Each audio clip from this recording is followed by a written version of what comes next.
I'm Kate the Brave. I'm a psychic medium, intuitive mentor, and energy practitioner.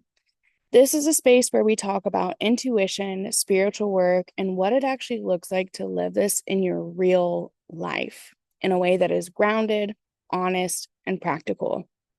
Let's get into it. So, I feel like I need to catch you up a little bit. The last couple of weeks have been really full in my personal life. We had the pink moon. This is the full moon in Libra. It is absolutely one of my favorite full moons. This one tends to bring up a lot of emotion. It brings up relationship imbalances, whether that is romantic, a lot of time it is romantic, especially in Libra, as we're ruled by Venus. Very much moving through the currents for the pink moon. There was a lot of emotional clearing, a lot of reflection. Again, relationship energy coming up. We had Easter, which was fun. My dad came into town. My in-laws were in town. That same weekend, my daughter turned 8, which is so wild to me. I really mean it when I tell you time is not real. How is she already 8? My son will be a teenager next month. It's a lot of growth as a mom, a lot of growth as a family, as kids. It's just, I don't know. And at the same time, I'm also preparing to speak at Psychic Fest, which feels like a really big moment for me, not just professionally, but also personally. Every time I step into something like that, I can feel where I've grown, and I can also feel where I'm still being asked to trust myself at a deeper level. That's actually what I want to talk to you about today, because the truth is, no matter how intuitive you are, no matter how long you've been doing this work, trusting yourself is the work. And when that trust gets disrupted, everything gets messy. So today I want to talk about why we don't trust ourselves and how to actually start rebuilding that trust in a real grounded way.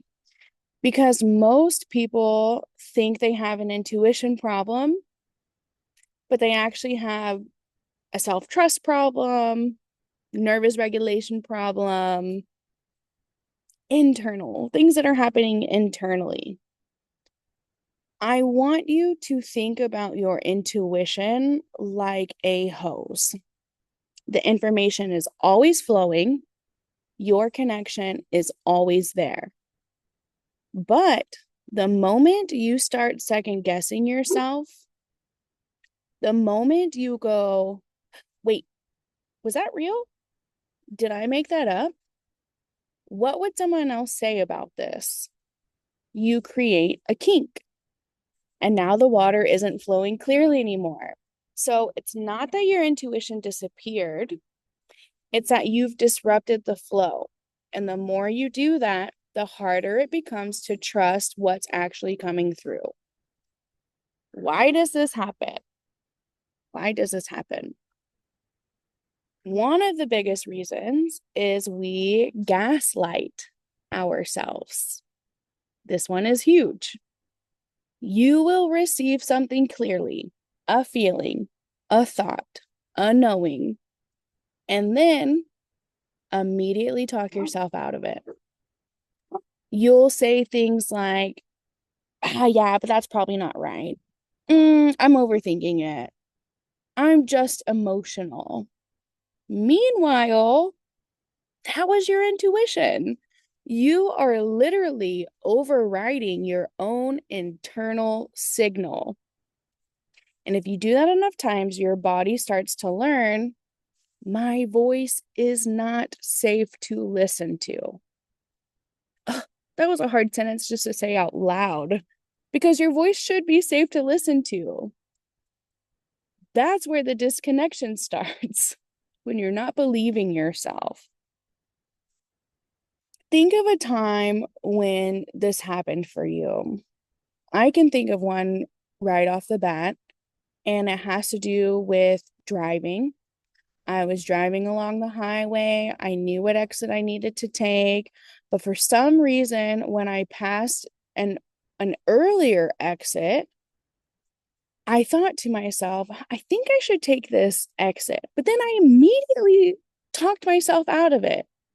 No, girl, don't take that exit. That's not even the right exit. You know this, the next one is the one that you're supposed to take. What are you doing? So I didn't. I kept driving. And you know what happened? When I got to the exit I was supposed to take, completely blocked off. Couldn't get into it.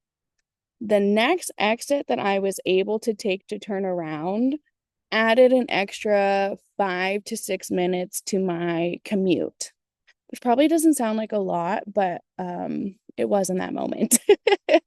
I should have listened to my intuition. When I do listen to my intuition, I find things like parking spots. Oh, that's my favorite game to play. When we're in the parking lot looking for a parking spot, I will listen to my intuition and say, let's go down the second aisle. I think we're going to find something on the right side. Now, how easy would it be for me to say, oh, I'm making that up. Oh, this is wishful thinking. Oh, this is hopeful thinking. And then just talk myself out of it and not do it. So easy. But every time that I've trusted my intuition in those moments, I literally have found a parking spot. I am not kidding you. I'm not even exaggerating about it. Every single time. When I second guess my intuition, we just barely missed that parking spot that would have been there if I had listened to myself the first time. It shows up in your everyday life. It is not just when you're talking to ghosts. It is not just when you are tapping into psychic energy. These are everyday situations where our intuition is coming in and we're given the chance to trust ourselves or to second guess it and shoo it away. Another reason why we are not trusting ourselves is because we're comparing ourselves to other people. Also, we allow others around us who are not in alignment with who we are to project their fears and their insecurities onto you. So make sure that you're surrounded by people who love you, believe in you, and can see your perspective of things or a different perspective of things. Comparing yourselves to other people will quietly destroy your trust every single time. Because you're not just comparing yourself to people, you're again comparing yourself to their projection. You're comparing yourself to how someone else receives information, how confident they look, how clear their message sounds. None of that shows you their internal process. It's like those posts on Instagram that's like Instagram versus reality. Instagram is so cute, so aesthetic. You have the glowing skin, you have filters on your face, everything is buffered out, everybody is perfect, life isn't hard. But in reality, girl, the house is a mess. You're dealing with kids, you're organizing things, you're tired. Sometimes your hair is not brushed, and that's okay because that is human. It's human. So when you're comparing yourself to that, you start to think, well, my life doesn't look like that, so it must not be right. I'm not perfect all the time. I'm tired right now. I am picking up something different than what she's saying, so I have to be wrong. And now you've stepped out of your own channel and into someone else's. That alone will kink your hose immediately. And everybody picks up on different information. An interesting story about this is I was on a live one time with my mentor, Sarah Peters, and we were doing like a joint reading. So the people who were watching the live were able to ask questions or ask us to connect to people who passed. Sarah would talk about the information that she got. I would talk about the information that I got. And sometimes Sarah would pick up on things that I did not pick up on at all, and vice versa. An example is this woman's dad came through, and Sarah was picking up on, I don't even remember. She was picking up on messages. She was saying things that the dad was showing her.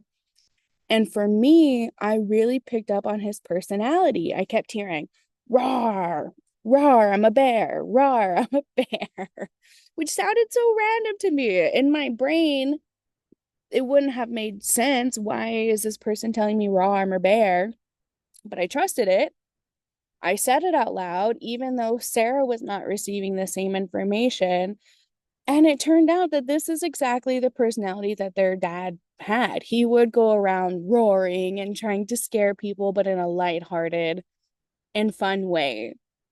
We all pick up on information differently. Words mean different things to different people. We all have a different perspective. We all are naturally attuned to look at specific things and not others. Comparison is the thief of joy.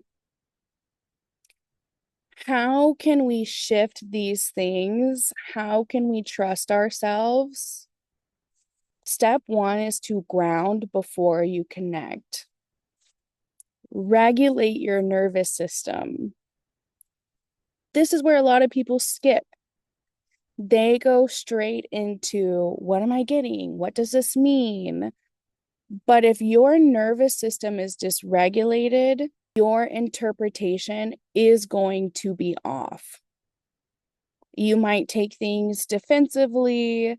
Again, your hose is kinked in those moments, so things aren't flowing as clearly as they need to. So before you even try to hear anything, you really need to get into your body. Slow down, drink water, sit, breathe. Start with a blank slate, because clarity comes from regulation and not urgency. Remember, intuition is cool, calm, collected. If at any point you are tapping in, you are connecting to your intuition, and things start to feel dysregulated, you can stop your connection and reset and reground at any point, at any time. We can't be afraid to be wrong. We can't be afraid to start over or to reset. I actually just did a reading yesterday and today. This was a recorded session. Recorded sessions are a little bit different than my one-on-ones, because when we're one-on-one, I'm talking to you to your face. You can ask follow-up questions. You can tell me to slow down. You can tell me I'm not making sense. And we can stay on track a little bit. When I'm doing a recorded session, I open myself up to your energy and I just let you know what is coming through. Yesterday, I sat down to channel for somebody and I was so open. Her dad just came through, completely channeled, like a trance channel. To be honest with you, I don't even know everything that he said. And then when he left, the energy was so weird, I had to cut the connection, reground, reestablish, check back in, and then I was able to come in a grounded space that was clear and organized and structured. It's okay to reground. It's okay to regroup. It is okay to have a kink toes. It is okay to feel overwhelmed. It is okay for the energy to feel weird. Life is not going to be perfect all of the time. We have to release perfectionism so that we can truly understand intuitive concepts. Another thing you can do to help build your trust is to make a choice. I have Libra placements in my sun, my moon, my Mercury, my Venus, and my ascendant. I know what indecisiveness is deep in my bones. I know what perfectionism is deep in my bones. I want to be right always.